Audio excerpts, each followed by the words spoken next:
PNP Director General Nartates that the Senate is not under attack base sa mga nakalap nilang ebidensya sa CCTV. Tahimik pa ngayon si Alan Peter Cayetano. Siguro, nag-iisip pa, nagtatay-tay pa ng mga kwento. Confrontation with two NBI agents posted outdoor canteen hallway leading to Kalayaan Garden.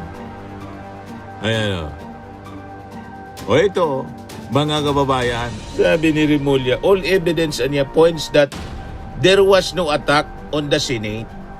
So ito si Aplaska, ang salarin, mga kababayan.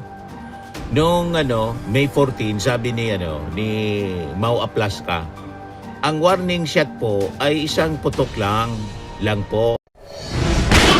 Nagbabagang mga balita at pagtalakay sa mga isyu ng lipunan. Bulsa, opinyon, banat at paglalantad sa katotohanan. Bulsa, what you see is what you get. You decide. Ito po mga kababayan, si Dante Maravillas. Inaabangan ko kung may reaksyon na si Alan Peter Cayetano sa naging pahayag ni DILG Secretary John Vic Remulla, PNP Director General Nartates, that the Senate is not under attack base sa mga nakalap nilang ebidensya sa CCTV.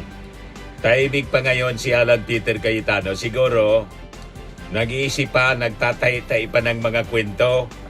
Nagkagutay-gutay mga kababayan yung narrative ni Alan Peter Cayetano at ni Amy Marcos that the Senate is under attack. Sabi ni Amy Marcos, under siege niya. Nilulusob niya kami rito. Yung sinasabi nilang lumulusob sa kanila, yung driver ng NBI, tama yung mga naunang kwento, kukuha man lang ng bag na naiwan. Lahat ng tama ng baril, mga kababayan, at yung mga slugs, puro galing kay Aplaska. Walang tama ng bala mula sa labas papunta sa paloob ng Senado. Wala. Puro multo, mga kababayan, ang pinaputukan ni Aplaska. Wala man daw tao, dumungaw sa bintana, mga kababayan, si Aplaska. Maya-maya, nagpaputok sunod-sunod. Wala man tao. Ayan Aplaska, nakuhanan sa CCTV, nagpaputok. Kahit walang tao sa area, walang tao.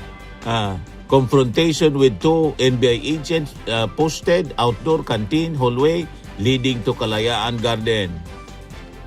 Ayan o. Ito, mga kababayan, Talaga tama yung mga analysis natin na ang rason ng kaguluhan at sinasabi ni Alan Peter Cayetano, yung Senado ginugulo, hindi daw magulo, kundi ang Senado ginugulo. Parte ng kanilang narrative, gumawa sila ng gulo. Tapos, isinisisi nila sa NBI ng intensyon, mga kababayan, to create distraction para makatakas si Bato de la Rosa. Tapos, at na-establish, mga kababayan, yung ginamit na white Fortuner para tumakas si Bato, Fortuner ni Robin Padilla. sabi ni Remulla, all evidence niya points that there was no attack on the Senate. So ito si Aplaska, ang salarin, mga kababayan. Noong May 14, sabi ni Mau Aplaska, ang warning shot po ay isang putok lang po. Ako po ang nagpaputok ng isang warning shot. Pero sa halip na sila ay magbaba ng baril, sila po ay nagpaputok papunta sa amin. So nagkaroon na po ng palitan ng putok. Sabi ni Remulla kanina sa press con, si Aplaska niya opened the door and asked, "Sino ka?" The agent identified himself as NBI. Shortly thereafter, he fired 3 shots toward the vicinity of the NBI agent. Diba, mga kababayan? Imagine, nag-identify na siya na NBI. Yung tao, na iisa man lang, nang intention man lang pala nun, kukuha ng bag. Biglang nagpaputok, mga kababayan. itong si Aplaska, anong intensyon niya? Di ba? Nag-identify na sa iyo na NBI. Di sana, kinausap mo. Bakit? Anong sadya mo? Di ba?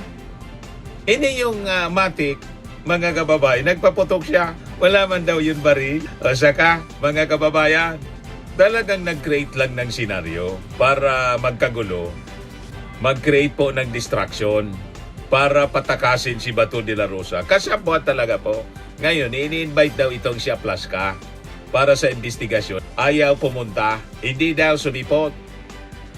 Sabi mga kababayan ni John B. Crimolia, so huling-huli sa bibig yung kanilang mga kasinungalingan. Durog na durog mga kababayan yung kwento ni Alan Peter Cayetano that the Senate is under attack. Kaya hindi pa siya nagsasalita ngayon. Siguro nag-iisip pa kung paano ika-counter yung naging investigasyon ng PNP.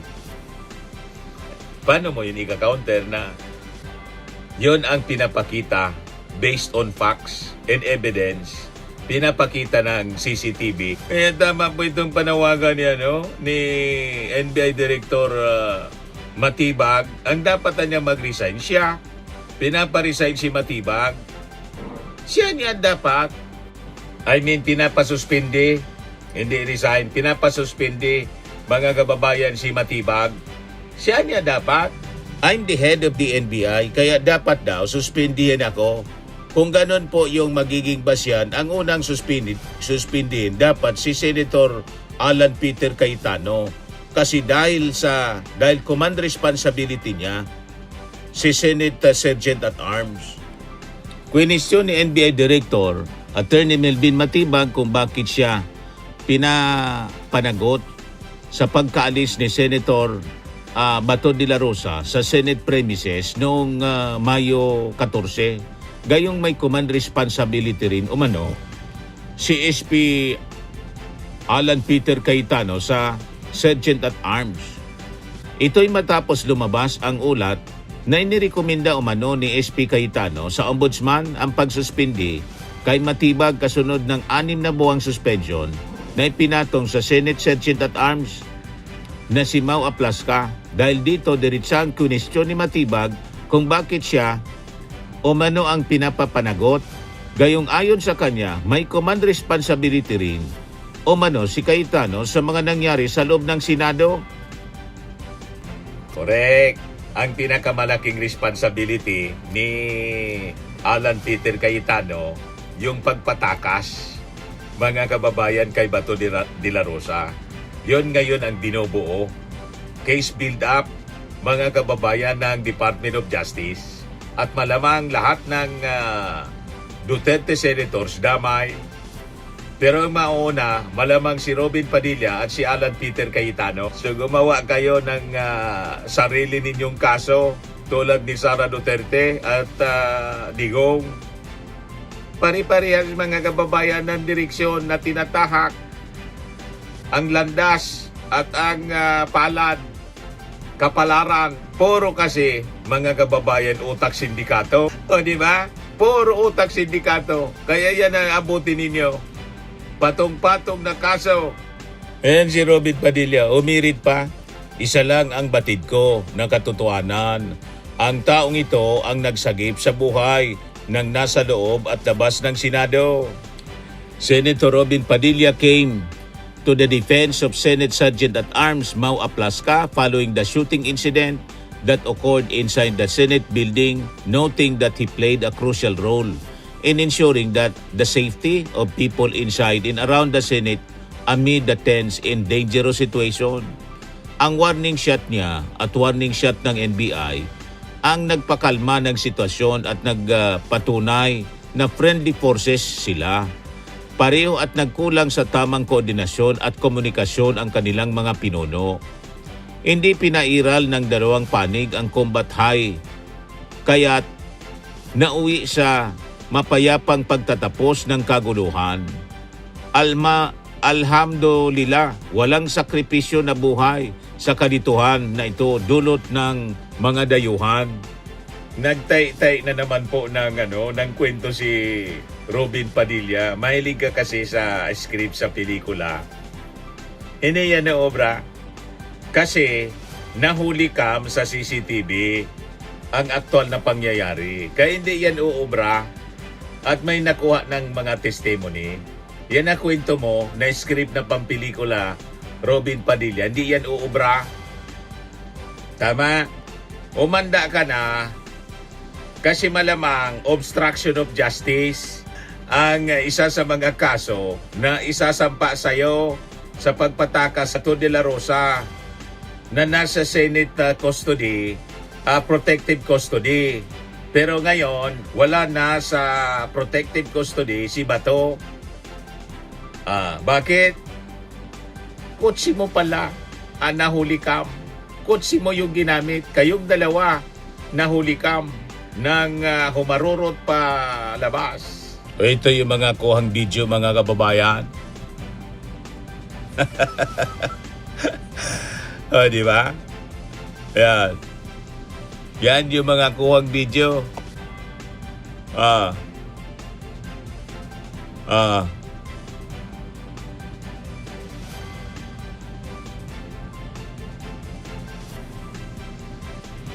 Ayan na, pumunta dyan mga kababayan, dumungaw. O ito si Aplaska. O, tapos nagpaputok siya dyan mga kababayan nang wala mang tao. Wala mang tao, dumungaw siya doon mga kababayan. Wala mang tao.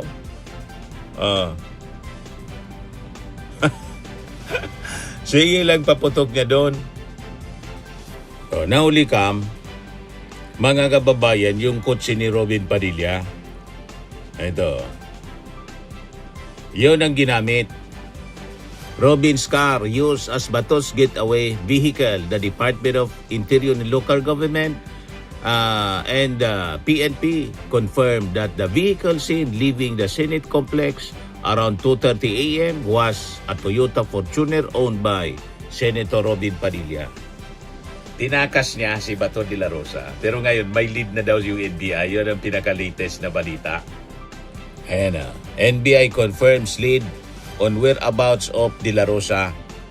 This comes 5 days after he left the Senate amid a pending arrest warrant from the International Criminal Court.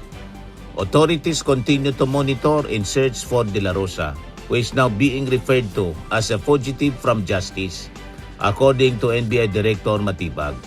Matibag, however, refused to disclose whether De La Rosa is still in the Philippines.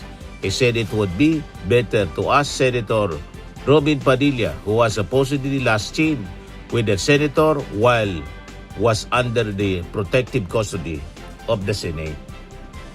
Tapos, mga kababayan, may lead na kung nasaan. Ang advice ni Trillanes, huwag ka niyang pipikit ng sabayang mata. Ganun dapat matulog si Bato. Mababaliw niyan si Bato de la Rosa kung hindi na makatulog. Sumuko ka na kasi at samahan si Digong. Bigla kasi nagbago yung yung position mo. Wala.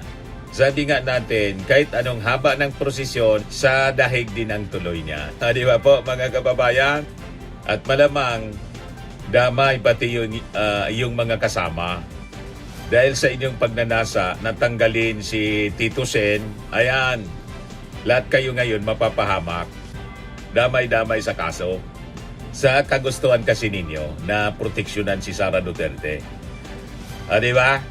Lahat kayo makakalabuso. Obstruction of justice, 4 years to 6 years na pagkakulong ang masaklap, perpetual disqualification from holding any public office. Yun ang kasama sa parusa. Yan kasi, puro kasi kayo abusado. Tama po? Training and lifting cream, pinapahid po sa mga pulses in affected area. Mainam po sa paninigas ng mga kaso-kasuan. Ito naman po, Automax Radiant Serum. Sa mukha naman yung application. Anti-aging po siya. You will look 10 years younger than your age. Sa mga cancer patients naman po, baka lang gusto ninyo itong itry. Neng siya red mixed fruit drink. Hindi mo po siya gamot, food supplement siya. Kaya lang, gawa siya mga kababayan sa goji berry. Yung goji berry may anti-cancer properties. O ngayon, yung mga inquiries ninyo, dumiritso na lang kayo sa aming messenger sa Facebook para masagot namin agad. Ayos pa? Ayos na ayos niya, Mr. Maravilla. Sa mga nagana po ng malinis and spacious fitness gym, pumunta lang po kayo sa aming Colossal Fitness Gym. May Grab car rental din po kami. But anyway, ito po pala yung aming bagong product na binibenta online. I am worldwide amazing pure organic barley powdered drink mix from Australia. Negosyo to ng aking anak na architect entrepreneur Riz Maravillas. Ayan po.